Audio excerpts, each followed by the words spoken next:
Hyderabad old సిటీలో దాడులు కొనసాగుతాయన్నారు task force additional DCP Srinivasarao.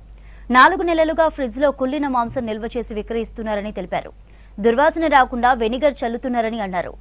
మంగళహట్లో 12 క్వింటాళ్లు, డబిల్పురాలో 2 క్వింటాళ్ల కుళ్ళిన మాంసం స్వాధీనం చేసుకున్నామని చెప్పారు DCP.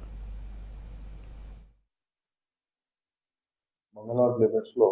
A to Z mutton shop అనే షాప్ లో కుళ్ళిన మాంసము అది ప్రిజర్వ్ చేసి అమ్ముతున్నారు అనే ఒక ఇన్ఫర్మేషన్ మీద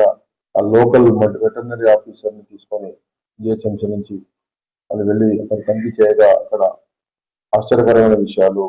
అక్కడ చాలా పెద్ద సైజులో డీప్ ఫ్రీజర్స్ ని పెట్టి వాటిల్లో దాదాపుగా ఒక 12 టన్నుల మేకల యొక్క గొర్రెల యొక్క తలకాయలు, కాళ్ళు, కిడ్నీలు, లివర్లు, తర్వాత ఇతర అవయవాలన్నీ కూడా దాంట్లో పూర్తిగా అన్హైజీనిక్ కండిషన్ లో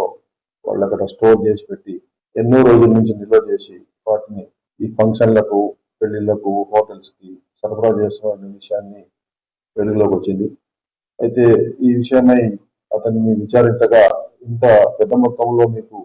ఇవన్నీ కూడా మీరు ఎలా సేకరించగలుగుతున్నారు, ఎక్కడి నుంచి చేయగలుగుతున్నారు అనే విషయాన్ని మనం విచారించినప్పుడు ఈ పూర్తిగా నార్త్ ఇండియా నుంచి ఈ యొక్క మేక తలలు, కాళ్ళు, తర్వాత అవయవాలన్నీ కూడా అక్కడి నుంచి అక్కడ సేకరించి ఇక్కడికి తీసుకొచ్చి ఇక్కడ వీటిని డీప్ ఫ్రీజ్ లో నిల్వ చేసి ఇక్కడ వెళ్ళేటటువంటి ఫ్యాట్ వెడ్డింగ్స్ లలో కానీ, పెద్ద పెద్ద హోటల్స్ లో కానీ బల్క్ ఈ సప్లైస్ చేస్తూ వీళ్ళు లాభాలు ఆర్జిస్తున్నట్టుగా